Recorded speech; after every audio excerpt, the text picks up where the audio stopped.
Mon mari a soudainement demandé le divorce, disant que j'étais une épouse inutile, et m'a quitté pour une maîtresse plus jeune. Il était sûr que je n'y arriverais pas sans lui. J'ai juste souri. Mon mari depuis 15 ans, m'a remis hier les papiers du divorce, me traitant d'épouse inutile avant de m'annoncer qu'il emménage chez sa maîtresse. Il était tellement sûr que je m'effondrerais sans lui. Je suis toujours sous le choc, mais je dois me débarrasser de ça. J'aurais dû le voir venir. Avec le recul, les signes étaient là, mais vous ne voudriez jamais croire que la personne avec qui vous avez construit toute votre vie puisse changer si radicalement. Ou peut-être qu'ils ont toujours été comme ça et que vous ne vouliez tout simplement pas le voir. Cela a commencé par de petites choses. Mon mari s'est vraiment mis au fitness il y a environ 8 mois. Il a commencé à se rendre au F45 tous les matins à 5 heures du matin, achetait tous les nouveaux vêtements chez Lululemon et vérifiait constamment les statistiques de son Apple Watch. J'étais content pour lui, nous ne rajeunissons pas et la santé est importante. Il m'a même offert un peloton pour Noël, même s'il s'est assuré de me rappeler chaque semaine combien cela coûtait et comment je l'utilisais à peine. Puis sont arrivées les soirées tardives au travail, les textes bizarres qu'il cachait rapidement quand je passais et la nouvelle eau de Cologne de Sephora qu'il avait reçue en échantillon gratuit.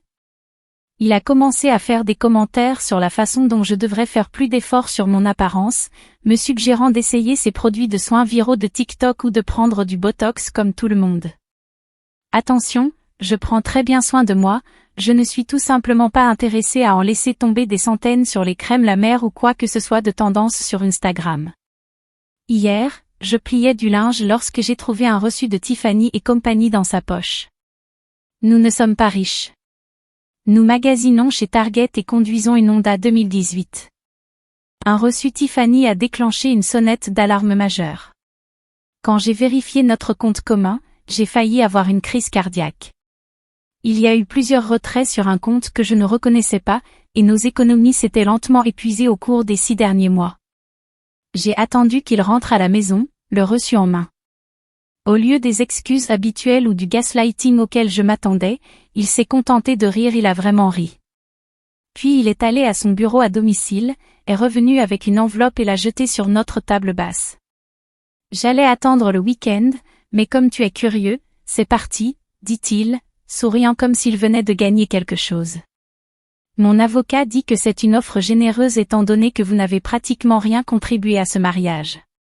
J'étais assis là à regarder les papiers du divorce pendant qu'il continuait à parler de la façon dont sa nouvelle petite amie, sa maîtresse, prend réellement soin d'elle et a de l'ambition. Apparemment, c'est une influenceuse fitness qu'il a rencontrée à F45. Elle a 50 000 abonnés sur Instagram et va ailleurs. Pendant ce temps, je ne suis que la femme qui l'a soutenue tout au long de son début de carrière, s'est occupée de toutes nos tâches ménagères et a mis mes propres ambitions de côté parce qu'il a dit que son travail devait passer en premier. Le pire? Il préparait ça depuis des mois. Il a déjà un appartement avec elle dans un de ces complexes luxueux du centre-ville. Le reçu Tiffany? Une bague de promesses.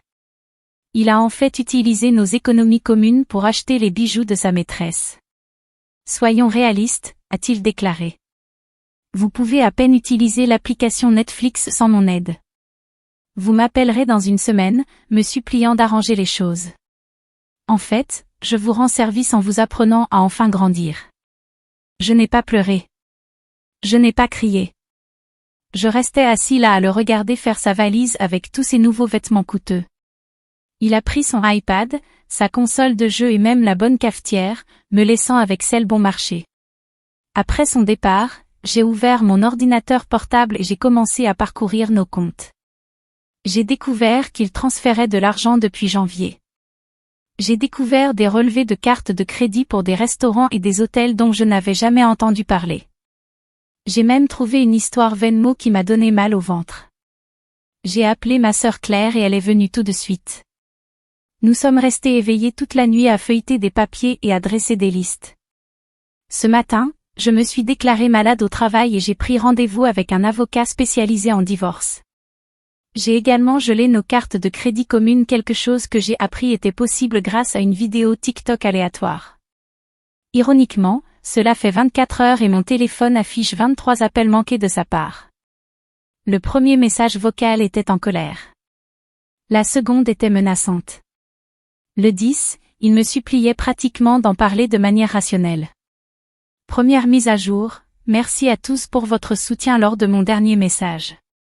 J'essaie toujours de tout traiter, mais certaines choses se sont produites et je dois me débarrasser de cela.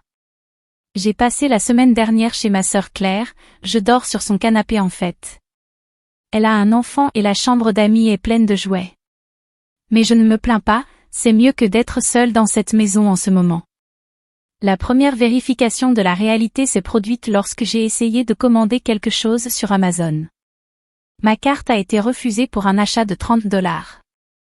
J'ai appelé la banque et c'est à ce moment-là que les choses ont commencé à se dégrader. Il s'est avéré que mon mari déplaçait de l'argent, pas des sommes énormes qui auraient attiré mon attention, mais des transferts réguliers de $200, $300 toutes les 2 semaines, toujours étiquetés comme l'entretien de la voiture ou les réparations de la maison. Des trucs vraiment basiques que je ne remettrai pas en question. En y regardant maintenant, je me sens un peu stupide. Nous avons des comptes séparés depuis notre mariage. Son idée, il a dit que c'était plus pratique mais je lui ai confié les économies communes.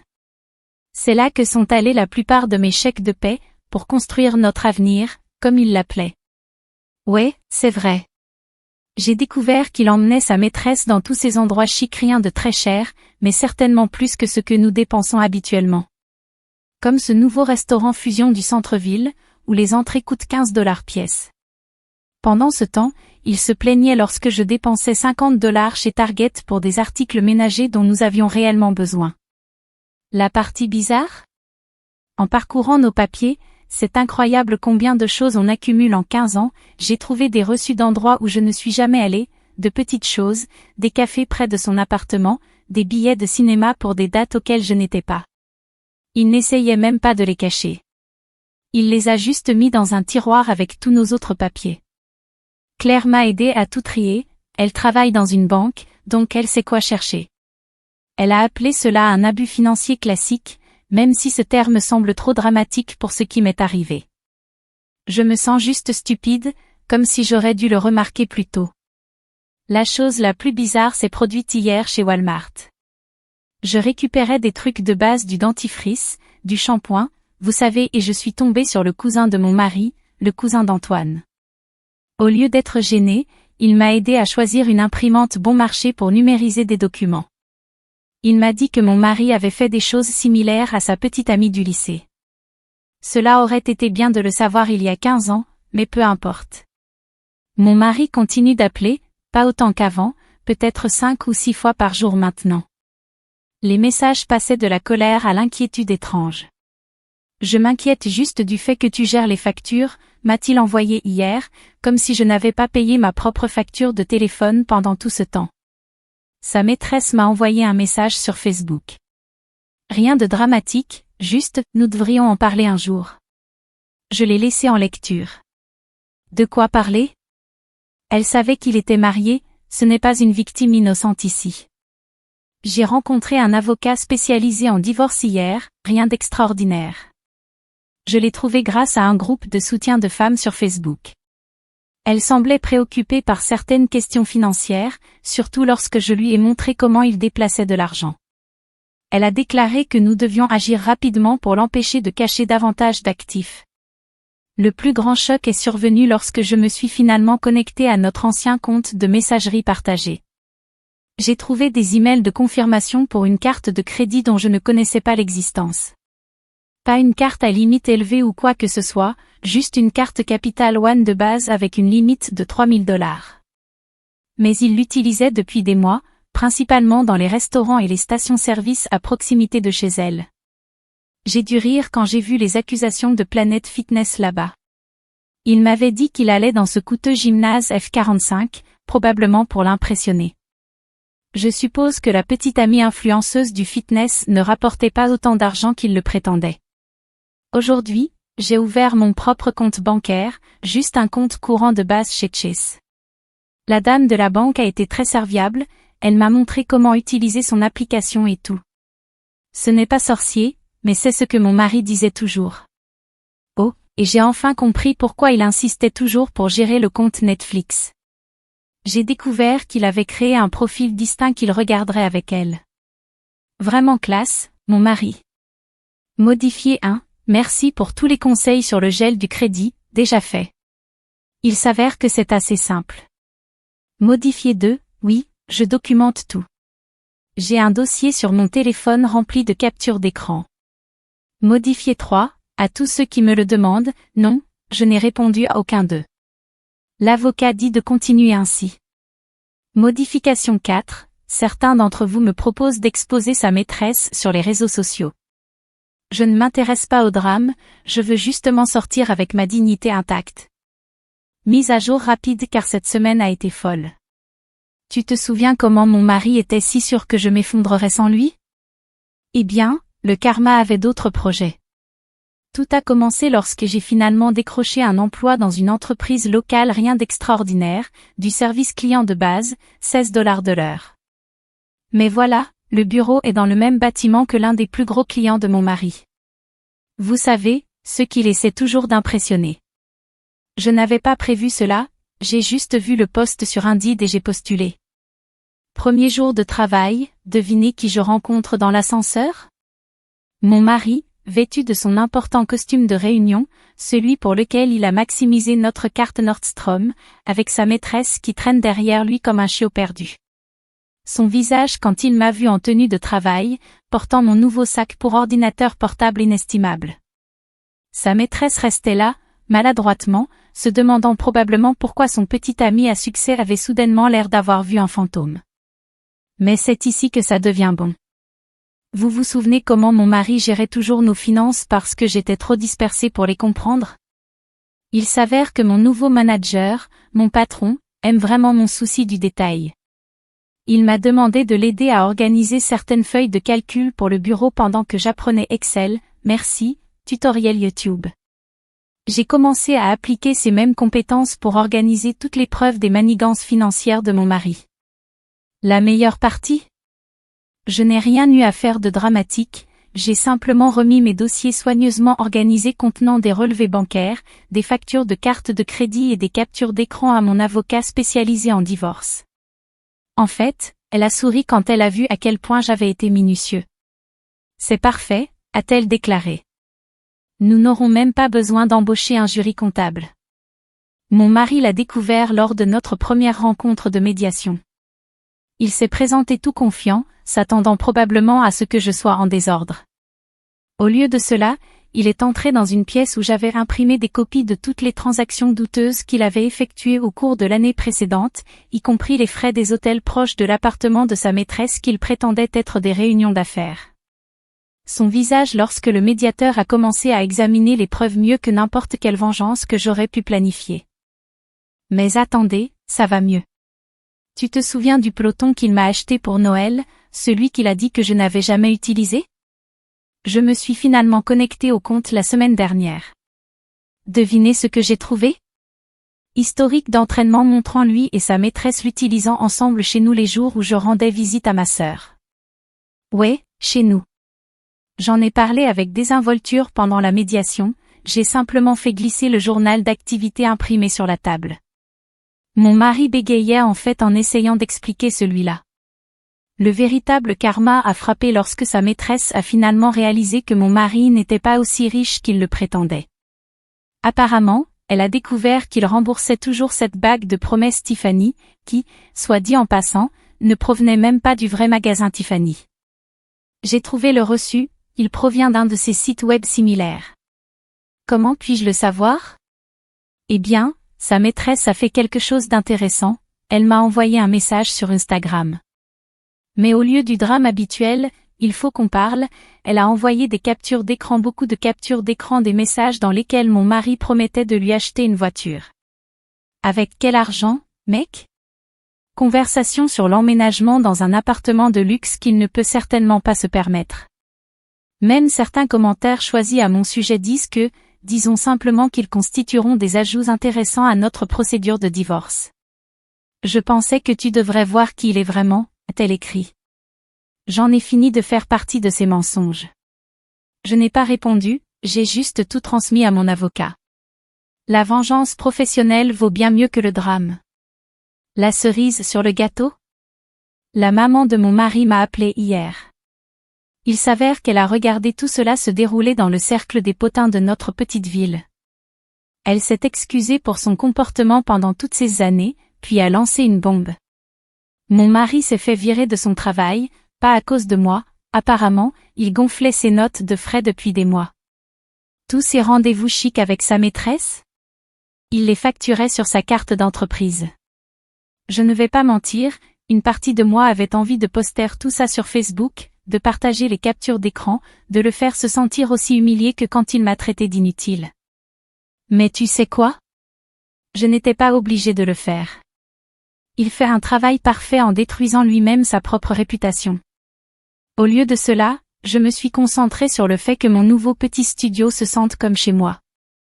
J'ai acheté des plantes chez Home Depot, elles sont toujours en vie. J'ai compris comment monter un téléviseur par moi-même. YouTube est incroyable. Et j'ai même commencé à apprendre à cuisiner correctement. Il s'avère que je ne suis pas vraiment désespérée en cuisine comme mon mari le disait toujours. La meilleure vengeance? Lorsqu'il a créé un autre nouveau compte Instagram pour m'envoyer un message, je ne me suis même pas sentie en colère. Je l'ai simplement marqué comme spam et j'ai recommencé à regarder mon tutoriel de cuisine sur YouTube. Vous vous souvenez de la façon dont j'ai mentionné que mon mari avait été licencié pour fraude aux notes de frais? Ce n'était que le début. Cela a commencé mardi dernier alors que je prenais un café chez Starbucks avant le travail. J'en ai entendu deux à la table voisine parler de quelqu'un qui s'était fait surprendre en train de facturer des dépenses personnelles sur les comptes de l'entreprise. Je n'y ai pas beaucoup réfléchi jusqu'à ce que j'entende le nom de mon mari. Il s'avère qu'il n'avait pas seulement imputé ses rendez-vous avec sa maîtresse sur sa carte d'entreprise. Il avait dirigé le programme lors de ses 3 derniers emplois. Comment puis-je le savoir? Parce que sa maîtresse, entre toutes, s'est mise à parler. Et pas seulement à moi, elle le disait à tout le monde. Après le licenciement de mon mari, il n'a pas pu tenir toutes les promesses qu'il lui avait faites. Fini les dîners raffinés au chez Essekak Factory, fini les virées shopping chez Lululmont, fini les week-ends dans les villes voisines. La finale. Il ne pouvait pas effectuer les paiements pour cette fausse bague Tiffany. Oui, je n'arrive toujours pas à croire qu'il ait acheté une contrefaçon. Sa maîtresse ne s'est pas simplement fâchée, elle est devenue méthodique. Tu te souviens de toutes ces notes de frais que mon mari falsifiait? Elle avait des photos, beaucoup de photos. Apparemment, il se vantait auprès d'elle de son intelligence, lui montrant toutes ses astuces pour jouer avec le système. Elle avait tout sauvegardé dans ses photos Google, trouvant impressionnant que son petit ami soit si intelligent en matière d'argent. La semaine dernière, elle a réalisé un TikTok. Rien de dramatique, juste une histoire sur la sortie avec un homme qui s'est avéré être un fraudeur. Elle n'a pas utilisé de nom mais a donné un aperçu de ses reçus. La vidéo est devenue virale dans notre cercle local. Les anciens collègues de mon mari ont reconnu le format des notes de frais. Pendant ce temps, j'ai eu ma propre petite victoire. Vous vous souvenez de ce compte Amazon commun dans lequel il essayait sans cesse de revenir? J'ai découvert qu'il l'utilisait pour acheter des cadeaux pour sa maîtresse alors que nous étions encore ensemble.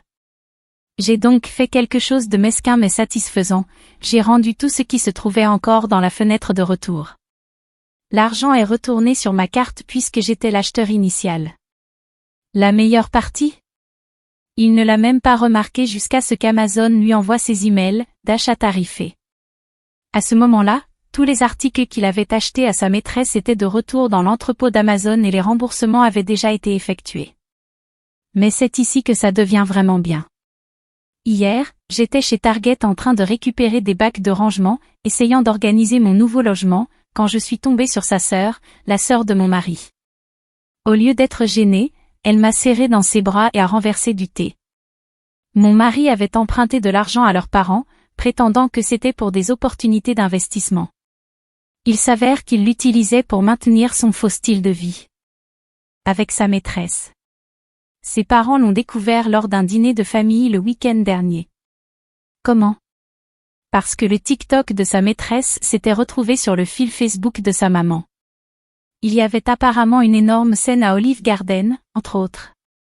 Le père de mon mari était tellement en colère qu'il a repris le double des clés de leur maison. La réaction de mon mari à tout ça? Effondrement total. Il a commencé à envoyer des messages à tout le monde, essayant de limiter les dégâts. Il a créé de nouveaux comptes Instagram pour harceler sa maîtresse, n'a cessé d'appeler son ancien travail, essayant de s'expliquer, et s'est même présenté chez ses parents à minuit, les suppliant de comprendre son côté. Cependant, le train du karma n'était pas terminé. Vous vous souvenez comment il insistait toujours pour gérer notre stockage cloud partagé parce que j'étais trop désorganisé? Eh bien, je me suis finalement connecté la semaine dernière pour télécharger de vieilles photos. J'ai trouvé un dossier rempli de captures d'écran de ses conversations avec sa maîtresse depuis le début de leur relation, y compris quelques messages choisis sur leur projet après son départ. Je n'avais même rien à faire avec eux. Je viens de tout transmettre à mon avocat spécialisé en divorce. En fait, Larry a dit, cela rend mon travail très facile. Mais le summum absolu de tout cela? Sa maîtresse a fait un suivi TikTok hier. Cette fois, elle a montré la fausse bague Tiffany, accompagnée de captures d'écran du site web sommaire sur lequel il l'avait achetée.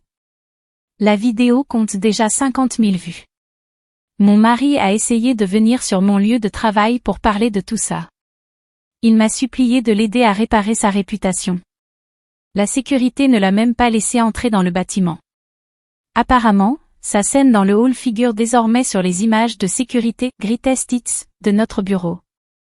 J'ai fait quelque chose d'assez mesquin hier, j'ai changé tous nos mots de passe de streaming un par un tout en regardant les notifications de sa caméra annulaire exploser alors qu'il essayait d'accéder à chaque compte Netflix, Hulu, HBO Max, et même son précieux SPN+. À la 3e notification, je riais réellement. Sa voiture de rêve, cette Tesla Model 3 qu'il avait louée pour impressionner sa maîtresse, bien au-dessus de notre budget, d'ailleurs, a été reprise ce matin sur le parking du Motel 6 où il logeait depuis que sa maîtresse l'avait viré de leur appartement.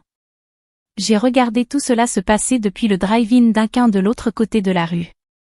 Je n'avais pas prévu d'être là, je me suis juste arrêté pour prendre un café en allant au travail. Parfois, l'univers vous offre ces moments. Modifier 1, oui, je garde toujours des copies de tout pour la procédure de divorce. Modifier 2, non. Je ne partagerai pas le nom d'utilisateur TikTok de sa maîtresse. Il ne s'agit pas de créer davantage de drames. Mise à jour, je n'avais pas prévu d'écrire une autre mise à jour, mais certaines choses se sont produites récemment qui semblent être une véritable fin à cette histoire. Cela fait 6 mois que mon mari est parti en me traitant de femme inutile. Le divorce est enfin officiel.